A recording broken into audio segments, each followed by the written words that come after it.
Hi everyone, and welcome to our webinar. My name is Lauren May with Iatric Systems, and I will be your moderator today. We have a few housekeeping items to go through before we start. First, if you should need any technical assistance during the webinar, you can head over to the questions section in your control panel or reach out to me via email.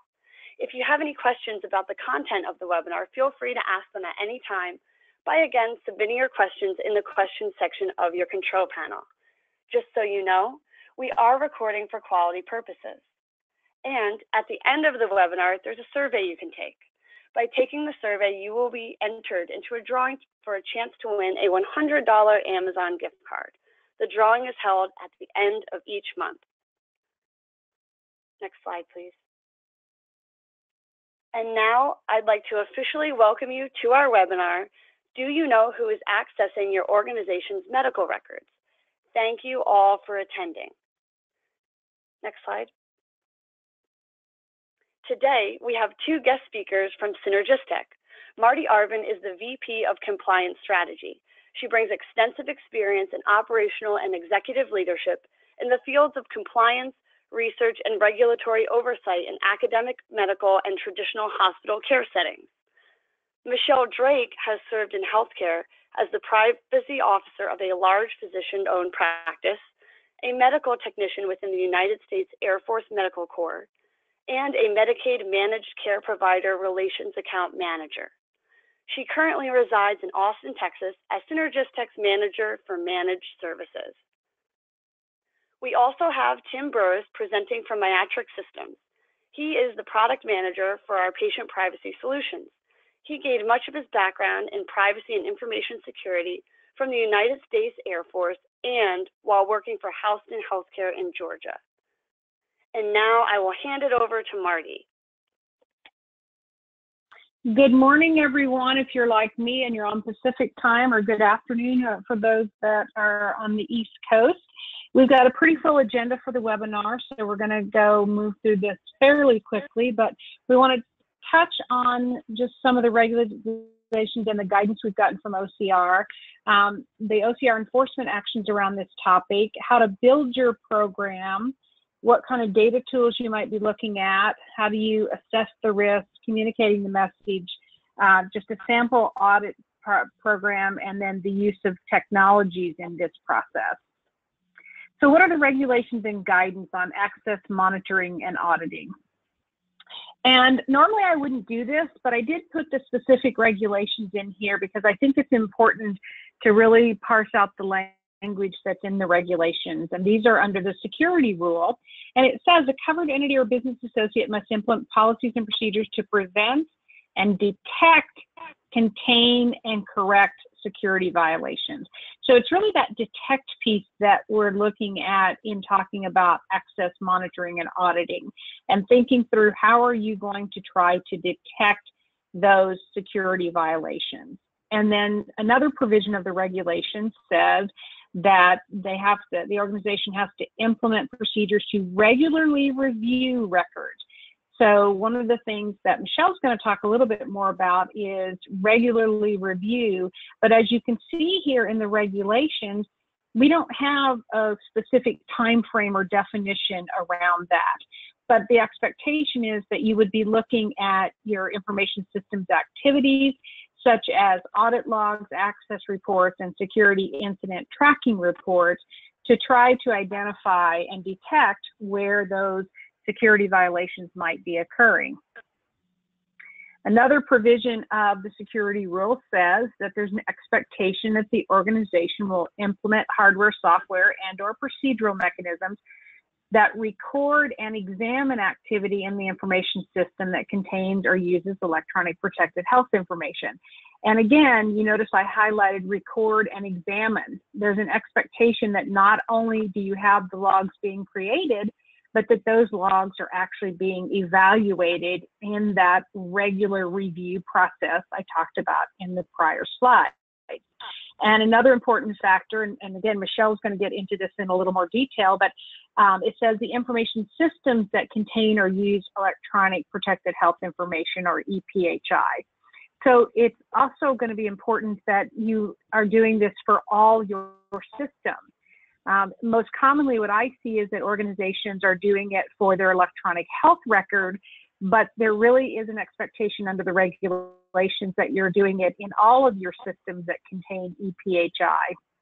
And at least what I've reviewed and seen, that can be the real struggle for organizations. So that's something that I think should be considered and evaluated, and some risk assessment done on whether or not you have the capability and functionality and resourcing to do it across all systems. But we've heard from OCR in other contexts that lack of resources alone is not going to be something they would take into account if they identify a security violation that could have been detected through this routine monitoring and auditing. We do have a couple of OCR guidance documents, and so I've referenced them here and given you the websites, and I'll talk a little bit more about each of these. So the OCR 2017 guidance said, when determining reasonable and appropriate audit controls for information systems containing or using EPHI, covered entities, business associates have to consider the risk analysis results and organizational factors. So you're not just saying, well, we're just going to audit and monitor anything. You can define it and tie it back to what are the risk factors as a result of your risk analysis process, and looking at things like your current technical infrastructure, hardware, software, and security capabilities. But the important thing here is that you document that. If you've got multiple systems with EPHI, and based on your risk analysis results, you've decided not to have functionality in one of those systems because it's a small system, maybe it's used by a limited number of individuals, and you believe there's much less risk of security violations through improper accesses there, then that may be your rationale for not doing any auditing and monitoring of that system. But the critical factor here in doing that is to document why you made that decision. Because if that system, I'm the former Chief Compliance Officer for the UCLA Health System. We had a significant number of very high profile individuals come into the health system. And if for some reason their data got into one of these smaller systems, and we had elected not to monitor the accesses to that system, and somebody improperly accessed it and sold data to TMZ, let's say, I don't think OCR would have looked favorably on that, because that clearly was a substantial risk for us of improper accesses to individuals of interest because of their celebrity status or status of another nature. So again, those are things you'd have to think about in this process. The guidance also talks about how it's imperative for covered entities and business associates to review your audit trails regularly. Again, they don't tell us what regularly means, but I don't think you could say we do this once a year, and OCR is likely to consider that regularly. Maybe if you do it once a month, maybe if you do a process. And again, Michelle's going to talk more details about the actual structure of the program. But that's where, again, you have to have some solid basis for how you've defined regular, because it is a regular review of information systems that should promote awareness of any information system activity that could suggest a security incident or a breach. And then some Q&A questions covered entities should consider from OCR. What are the audit control mechanisms that are reasonable and appropriate for you to implement? What are the audit control capabilities of your information systems? And I think this is an area that you should be asking vendors. If you have vendors that are creating and maintaining protected health information for you, do they have audit trails and access control activity within those systems?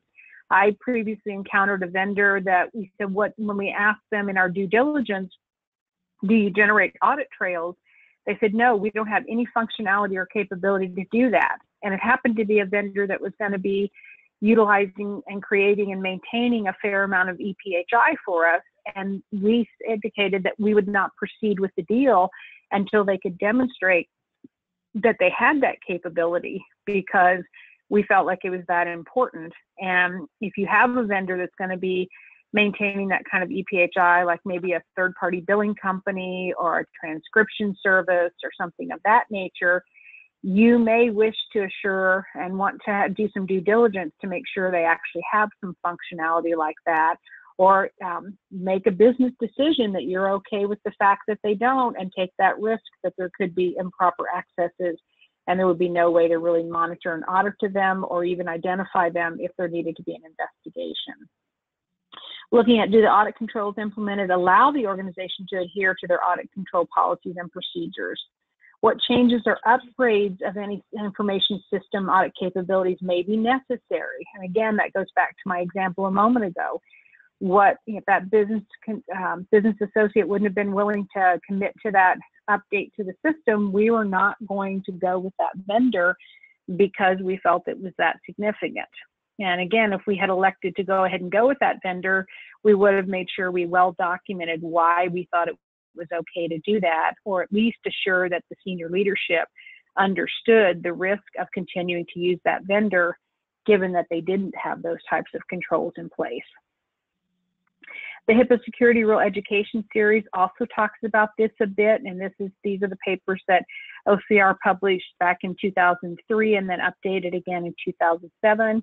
But again, information system activity review enables covered entities and now business associates is something I added to determine if any EPHI is used or disclosed in an improper manner. Again, information system activity review procedures may be different for each covered entity. So it's not a one size fits all like many things in compliance. It is really looking at what's appropriate for you in the context of your organization. So if you're a community hospital in a small community where everybody knows everybody, you may be wanting to look at employee accesses to coworkers and family members, because when someone gets admitted to the hospital that may be well known in the community, that doesn't mean that your workforce members have the right to look at the record of that individual, even if they're very well intentioned in doing so.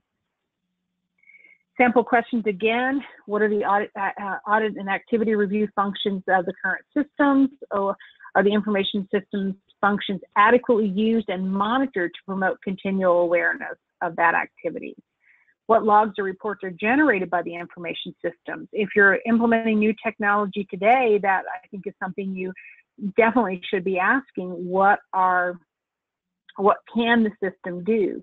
Are there policies established that reviews will be conducted? And, again, this is one of those things, if you have a policy that says you're going to be doing these types of reviews and you're not doing them, that is a problem. Trust me, as someone who's been through more than one OCR investigation, they look at your policies and procedures and they will ask what you're doing in those areas. And if you're not following your policy, that will be something that they will question you further on.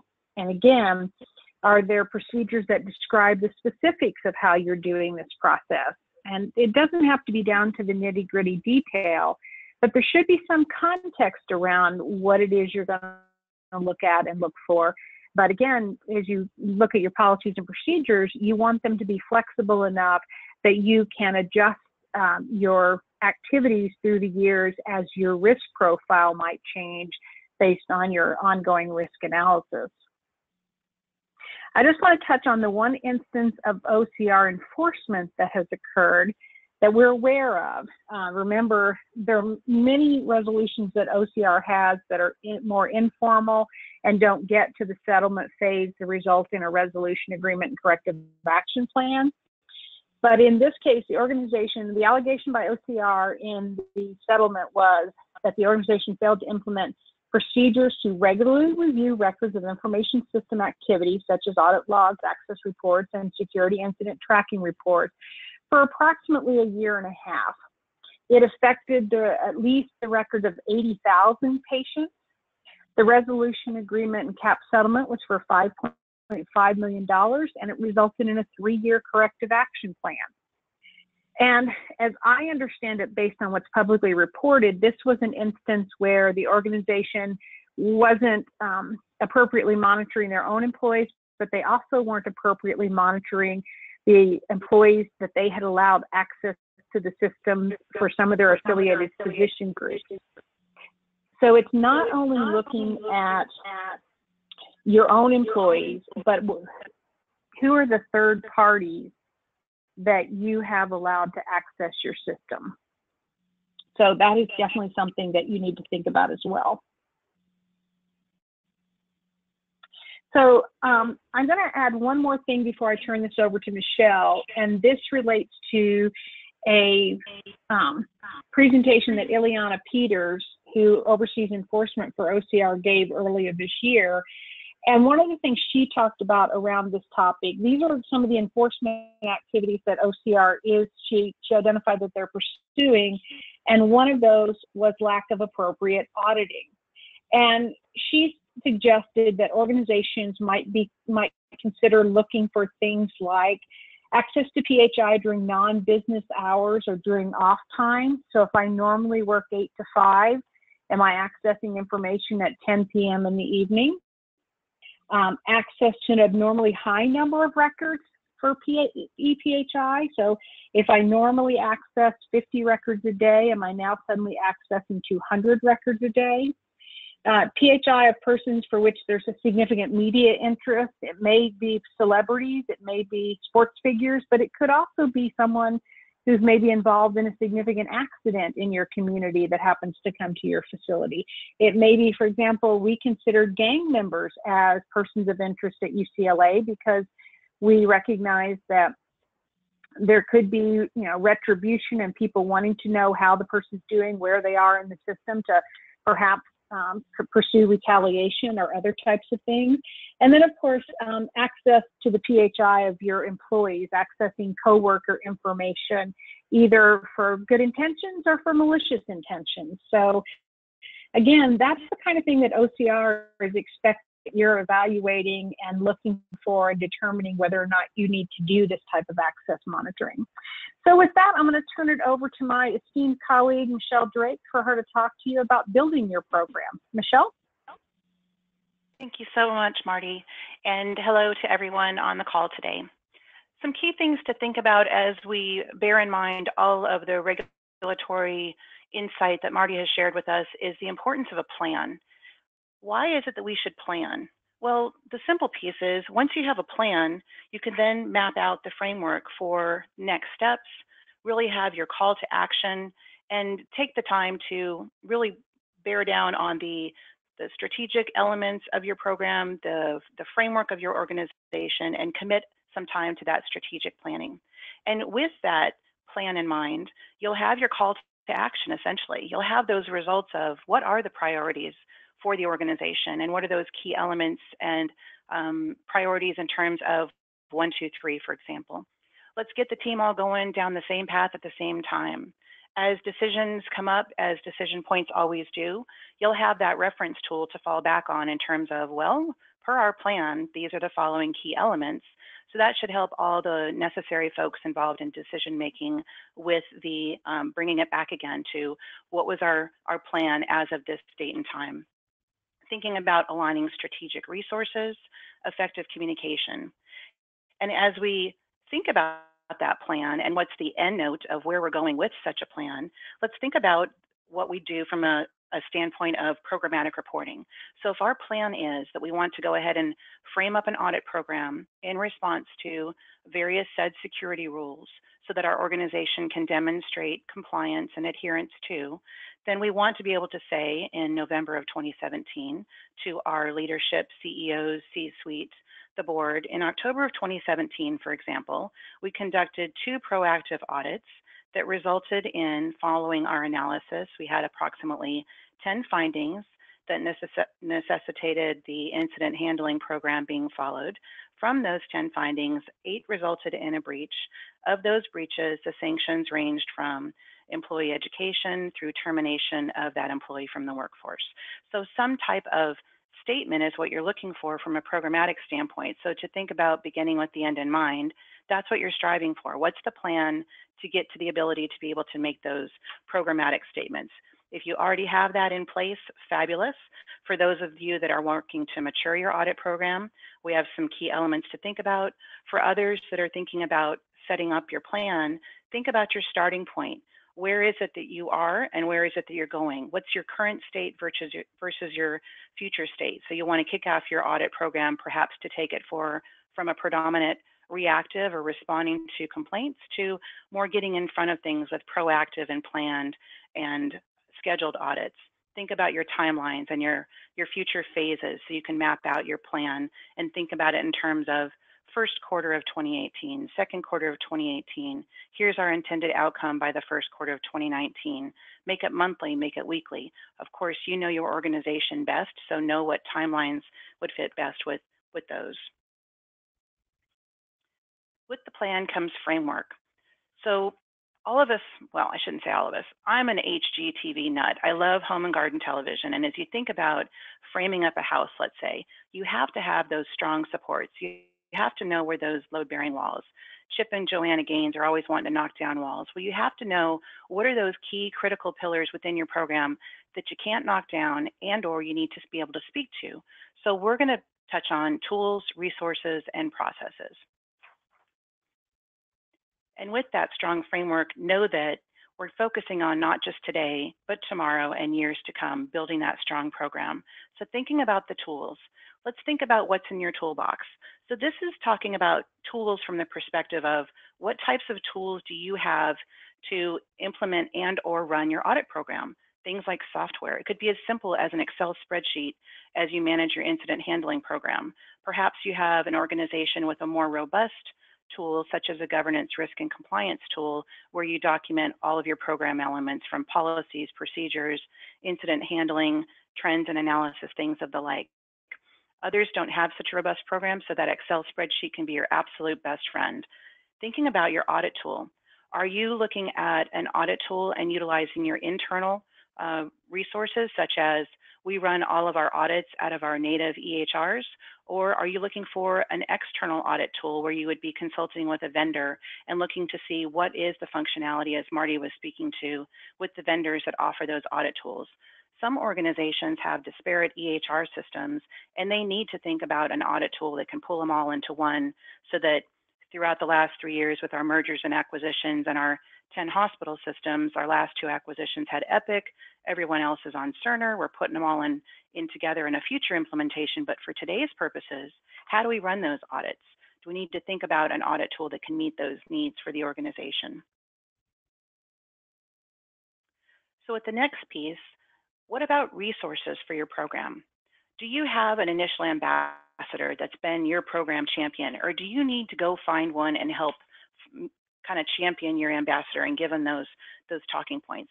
These can be the secrets to your success as a compliance, privacy, security officer, is have someone other than you that's singing the same song, that's that ambassador within the organization. Help them understand what the intended program results are going to be.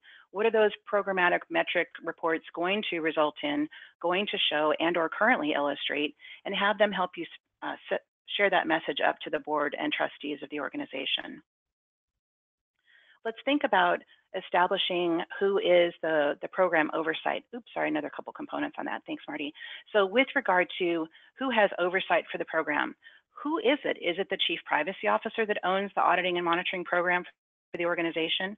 Who are the players on the team? How broad is the team? Is the team just the privacy team and the compliance team?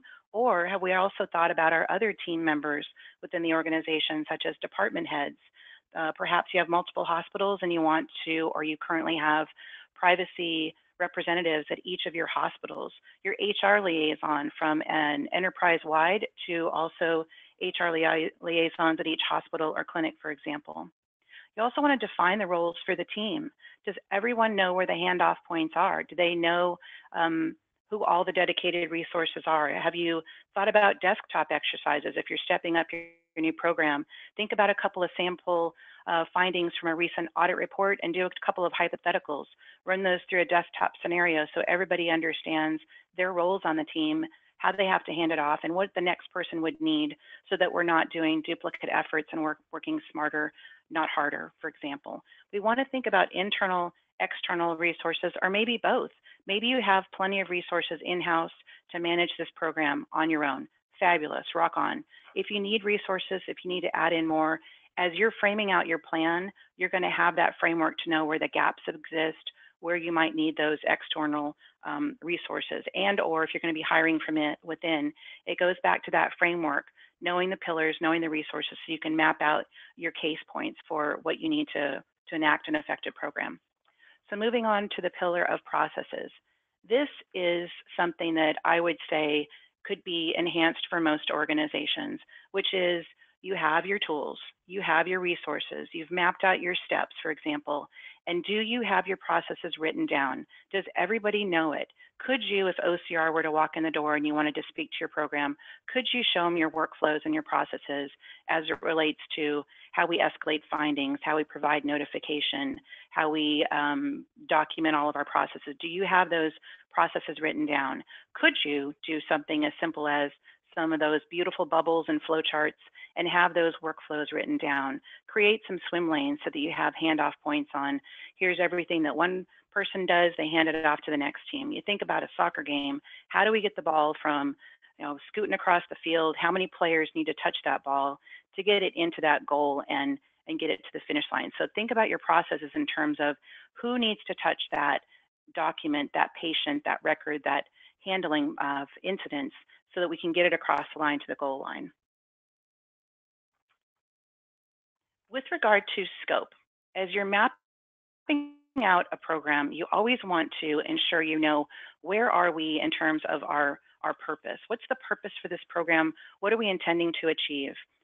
When we think about auditing medical records, what we're essentially trying to do is know if the controls that we have in place in our organization are working.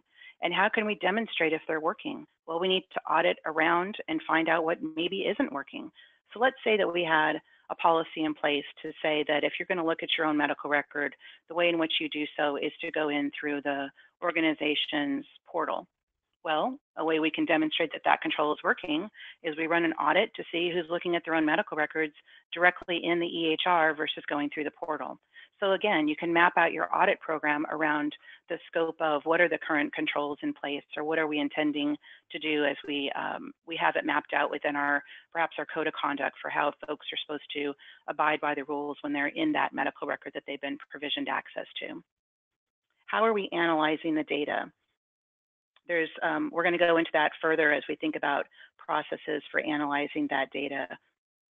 Defining your key terms. You know your organization, you know what those terms are. As you think about building your program, enhancing your program, and maturing your program, does everybody else know what those terms are? So as you're putting together those future programmatic reports, you have your audit, your monitor, your findings, your breach, incident, escalation.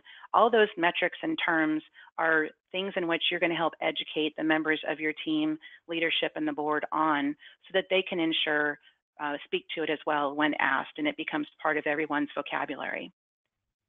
You want to be able to have metrics that outline things such as hospitals and departments and what goes on. So how do you do that? It's got to be all about the data. So the devil's in the details, as they like to say. How do you know what the data is telling you? The data really tells the story. What's going on in your medical records? Are you like some that are thinking, well, I don't know what's going on, but I have all these suspicions? Or do you truly know the activity that's going on in your medical records? So if we think about your data, you have to first start out with kind of it from a 30,000-foot view. Is, do you have a landscape where you have 50 disparate ePHI applications with 15,000 users that are provisioned access to those ePHI applications? You know that your primary applications are these top 5, and that's where the bulk of your users are provisioned access. Do you have that, and do you have your arms around that knowledge? Do you have that comprehensive list of what all of the ePHI applications are for the organization? If the answer is no, then you need to think about getting that list. You need to think about building out your own Excel spreadsheet, if you will, and knowing what are all the applications that the organization has with ePHI. Are some of them in-house, homegrown? You want to know about everything, all the software elements. You want to know the user count per application. How many users are provisioned access to PACS, for example? Of those users, where are they? Are they from certain departments within that application? Are they from certain hospitals? Are there disparate users, some business associates, some folks on payroll? What type of data is in that application? Who's the application owner? Who's your go-to person when you have to conduct an audit on that particular application, for example?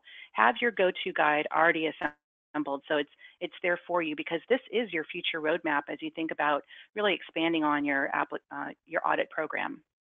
And also, not only what that second bullet there on what EPHI applications are included in the tool and which are not. If you're choosing to go with an audit tool or you currently have one, I think a key element to highlight is here's what we're auditing that's in the audit tool, and here are the other EPHI applications that are not in the audit tool, and here's why not. Document that risk assessment that you've conducted as to why you've chosen not to put those applications into the tool, and or consult with your vendor on how you can add those into the tool. Because when you have those audit tools, you can then run a report and be looking at data from numerous sources. Also, think about the timeline. If you don't have them mapped in and you intend to, create an associated timeline and or map out that documented business case. So moving on from that to the data, let's think about the users. Let's think about learning more about the users. This is something that as we're thinking about those multiple systems that you're accessing, not all users are identified similarly in those disparate systems. So it's really critical to know how are users provisioned access. Do you have users that are in Epic, for example, that have all the elements there? We know the name and the job title and the home address and the date of birth, et cetera. But then when we're looking at data from another system, from eClinicalWorks or from another system, it doesn't have the job title, for example, or I don't have my supervisors or no departments, or when I'm provisioning access to new business associates, what are those mandatory data elements?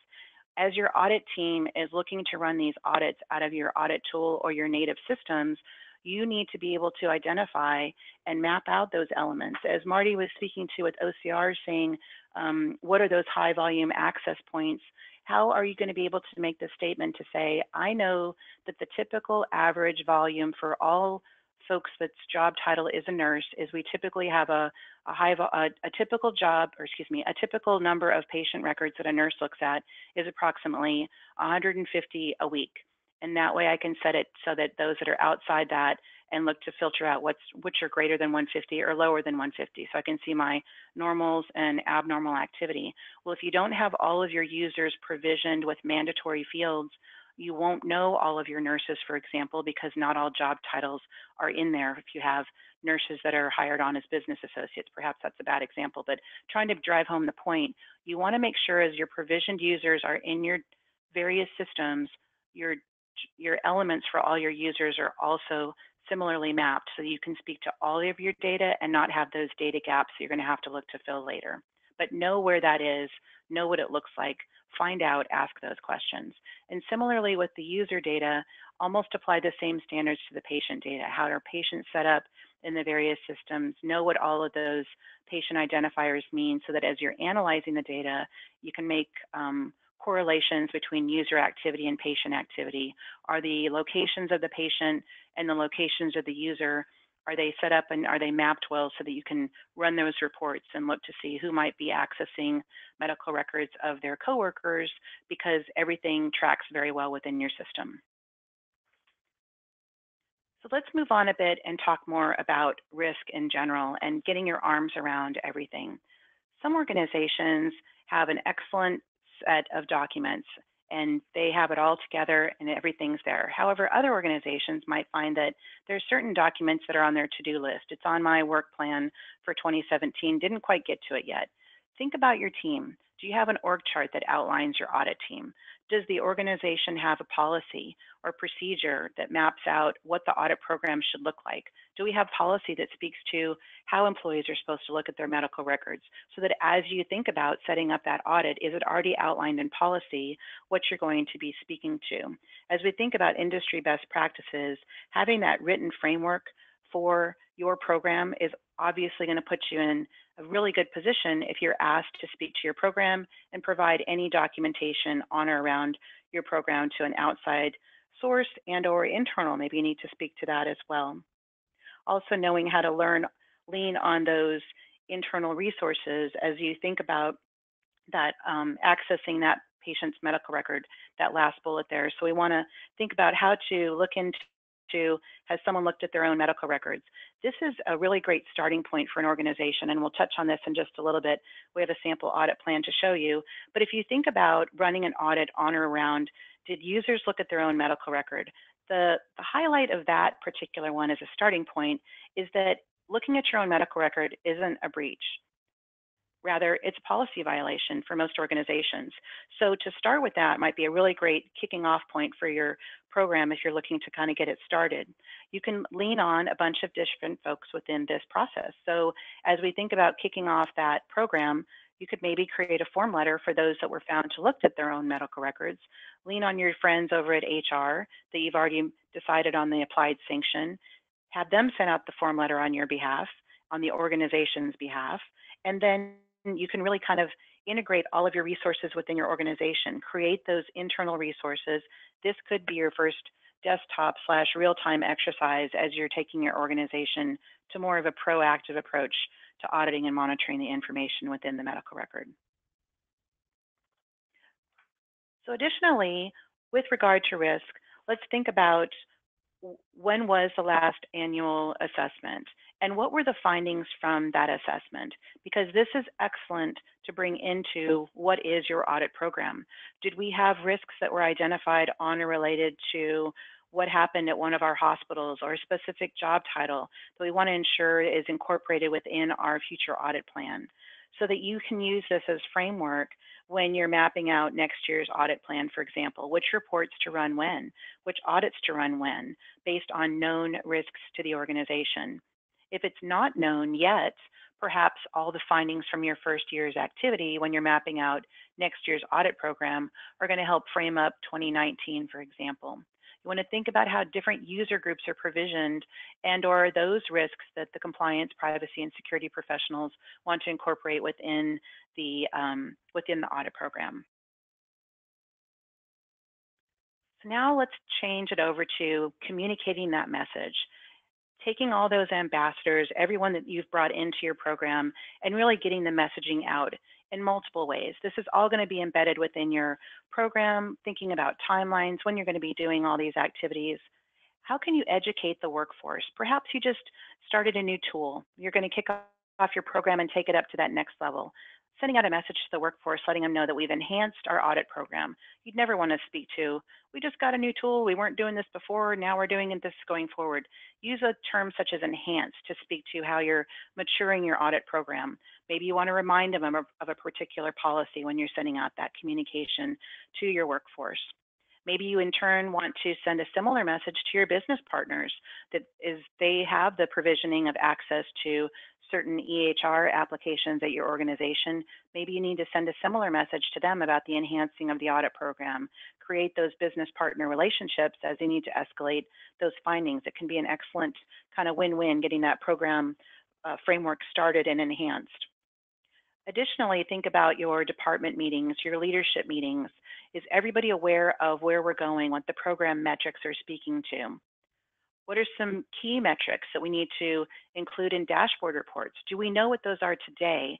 Can we speak to our leaders and learn what is it that you would want to learn? If you don't know what metrics to include, go start having those conversations, letting them know what the intended outcome should be and see what their questions are so you can kind of get ahead of the curve when you think about your future dashboard reports, and or dovetail in your existing dashboard reports with your enhanced program reports if you're going to be adding in these future matured proactive audits.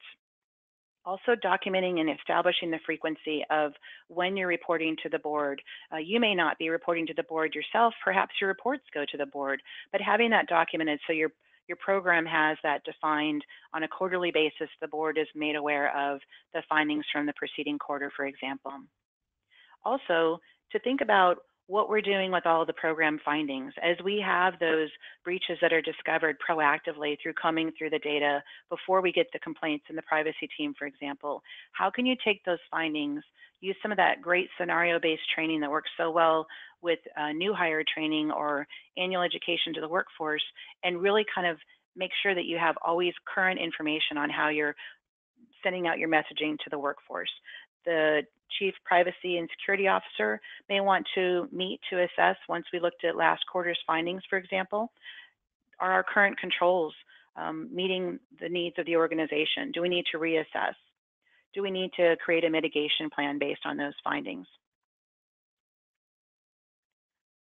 So let's think about our sample audit plan, putting all the pieces together and really looking at how could this and how does this look? You want to determine what types of audits. How frequent do you want to run those? What is this part of an annual audit program? Do you need a quarterly? Do you need a every 6 months? Who's the approval body? Is there a standing approval that it needs to go to so that if we're framing up next year, for example, by the end of October, do we need to make sure that we have the 2018 audit plan already primed up and ready for review and approval by the board or by the compliance review team, for example? And then let's look at what one might look like.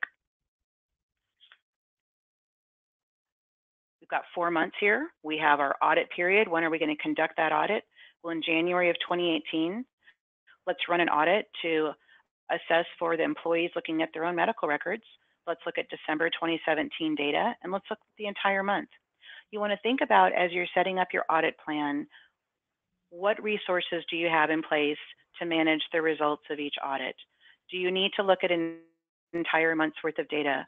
Could you think about smaller sample sizes, such as one date of service, 5 days consecutive, 15 days consecutive?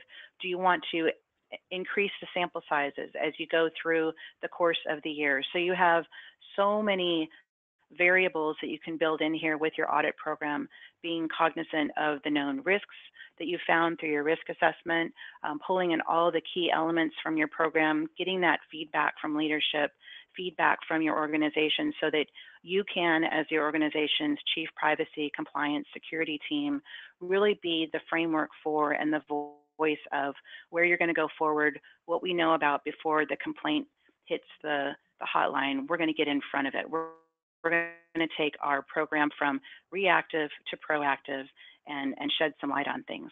So now I'd like to turn the wheel over to Tim, and Tim Burris will be going over the use of technology. Thank you very much, Michelle.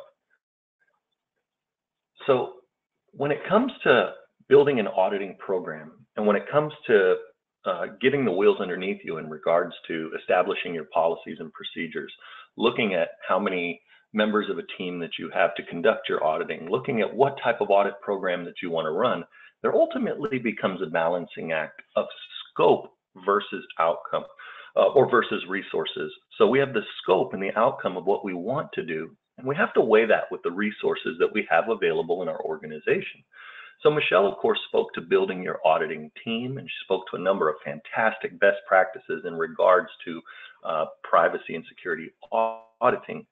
Now, there's all those things we want to do, and then there's what we're ultimately capable of with the resources that we have available. And that's where technology comes into play. Technology is the key to balancing the scope of the program you want to have with the resources that you have today. With limited resources, if you want to be able to view more, do more, you're going to need some effective technology solutions. Next slide. And this is where Security Audit Manager comes into play. Iatric Systems has developed an award-winning solution that helps organizations balance the scope of that privacy auditing program in a way that really helps produce results. So to begin, it will help you receive and consolidate audit log data from multiple sources. You're going to have the ability to bring data together from your EMR, your PACS system, lab systems, billing and registration systems, any sort of system that houses that protected health information, any of those systems that are within scope of your program, we can pull all of that data together. We can also supplement that data with user and patient demographic information so that you're going to have everything you need to conduct an audit at your fingertips behind a single pane of glass.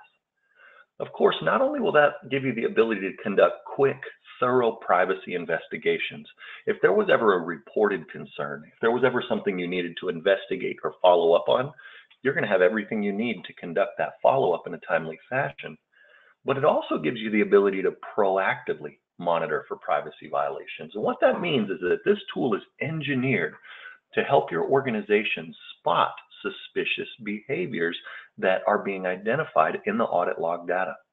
So if a user went into a patient record that they're not necessarily supposed to be in, whether it be a neighbor, a family member, a coworker, their own record, the record of a VIP or a high-profile individual in the community.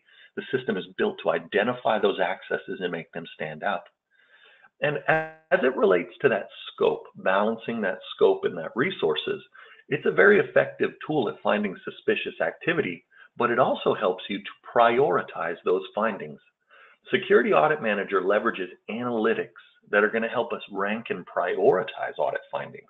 So the most important items will bubble to the top of the list, those items that are the most risk to your organization, those items that represent the highest percentage of accesses by a potential malicious user, and those items that are most likely a true positive as opposed to a false positive, so you're not going to waste time spinning your wheels.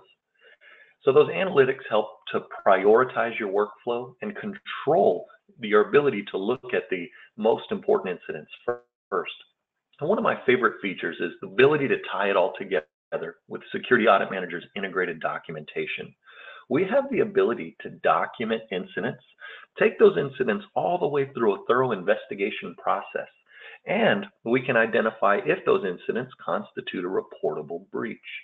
If they're a breach, we can also document the breach notification actions, and we can give you comprehensive reports on whether you have satisfied the Department of Health and Human Services online breach notification requirements, which breach notifications are still pending, and so on. For these reasons and more, Security Audit Manager has been recognized as a leader in patient privacy monitoring by KLAS for the last 3 consecutive years. And I knock on wood here, but as we're rounding out the end of 2017, we have a strong lead to bring down our 4th consecutive year as the leader of privacy monitoring in the industry. So as it comes to building those audit programs, you of course have to select a good team. You have to understand the policies and procedures. You have to understand the regulatory requirements, but you also need good tools in your arsenal. Security Audit Manager can serve as one of the most valuable tools that you have for detecting and reporting and documenting inappropriate access in your organization. Next slide. Now I'm going to go ahead and turn it over for questions. If you have any questions for me about Security Audit Manager or for Marti and Michele on things like OCR requirements or program best practices, you can go ahead and enter those questions in the chat pane of your GoToWebinar window, and then we'll go ahead and respond to those questions accordingly. Thanks so much, Tim. We do have a question. Our first question, I believe, is for Marti. It is, what is an example of a system other than the electronic medical record that contains PHI?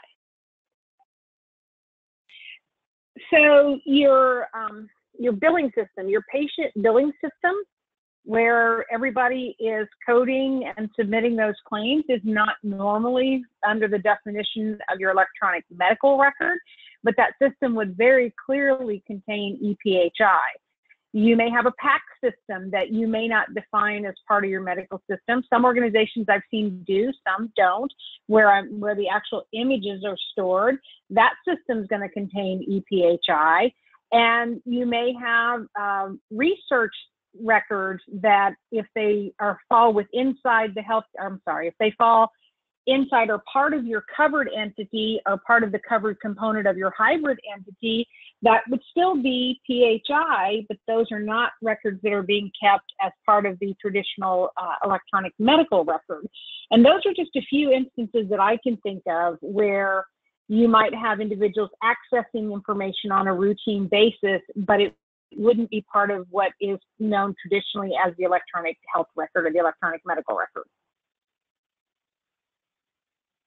Thanks so much, Marti. Our next question is, will Security Audit Manager also audit dictionary access and changes made if integrated with Meditec?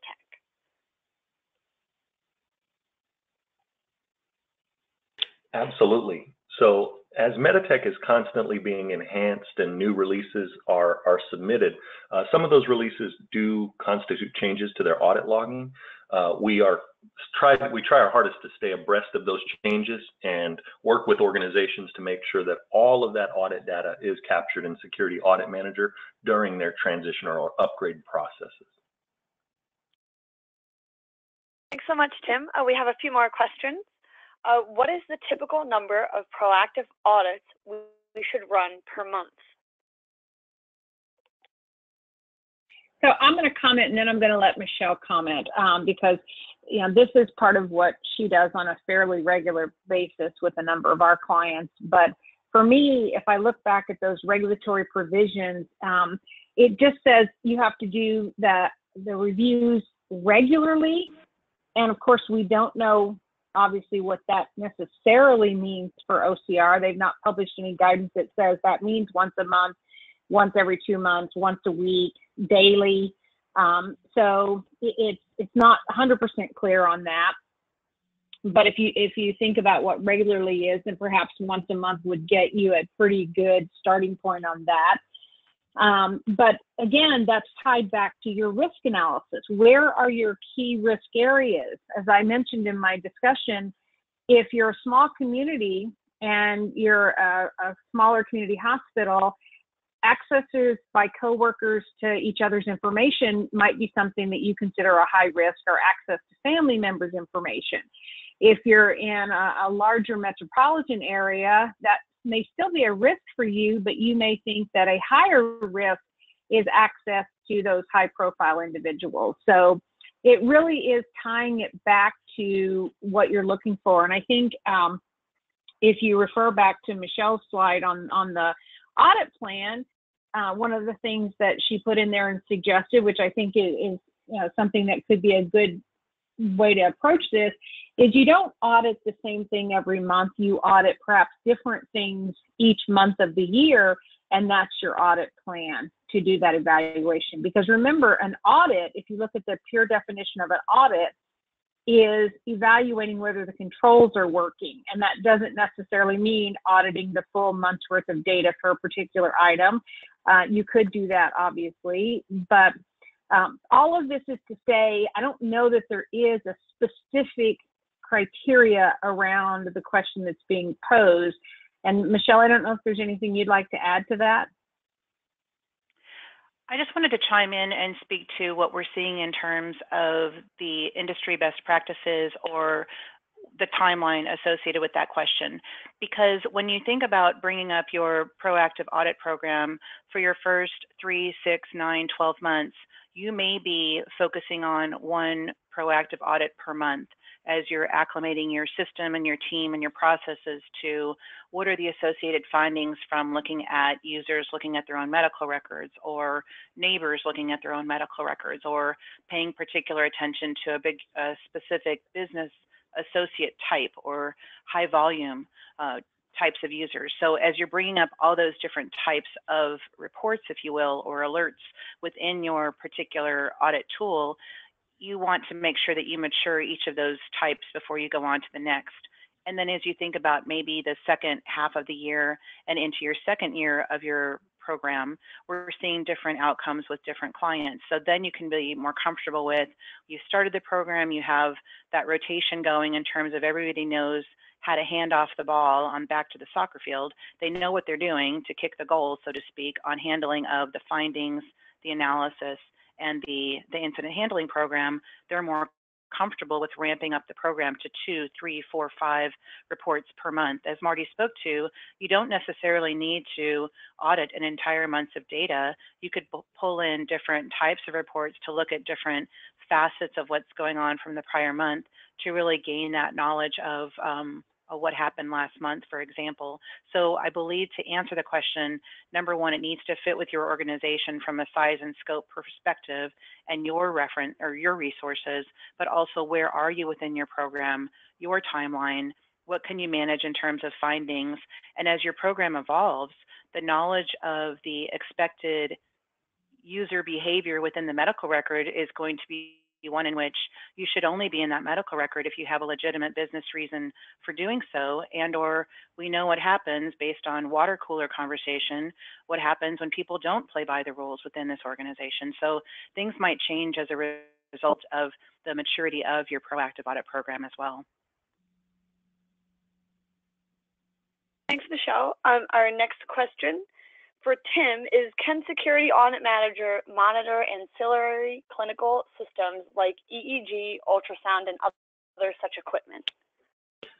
The short answer is yes, but there's a caveat to that question.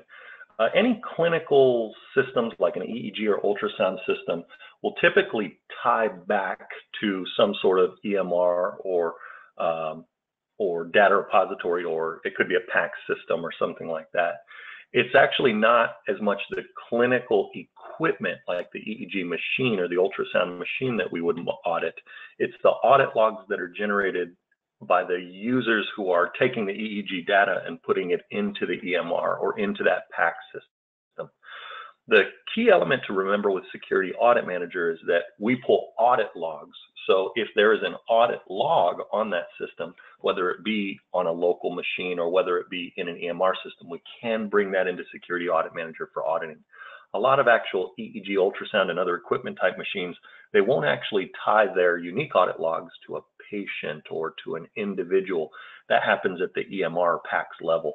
And it's at that PACS level that we find the most valuable auditing data. So the short answer is yes, but there's a lot of things to consider there. Thanks so much, Tim. And we have time for one more question, and this question is for Michele. What are some reasons for explaining to staff why they cannot access their own record? That's a good question. I know there's been an article that was published in Compliance Today, one of HCCA's magazines, and it spoke to that slippery slope of when you're in your own medical record, what else are you finding time to look at? And thinking about, if you want to address the user's activity on policy violations early on so they know what the appropriate standards are for the organization. There can be numerous reasons why you want to speak to not accessing your own medical records. It could be, do you have controls in place where when you're in your own medical record, could you change anything? Could you modify your own medical record from a billing perspective or from a diagnosis perspective? Do you have those controls framed around it? When it comes to, from maybe an HR perspective, do you have any concerns on or around productivity?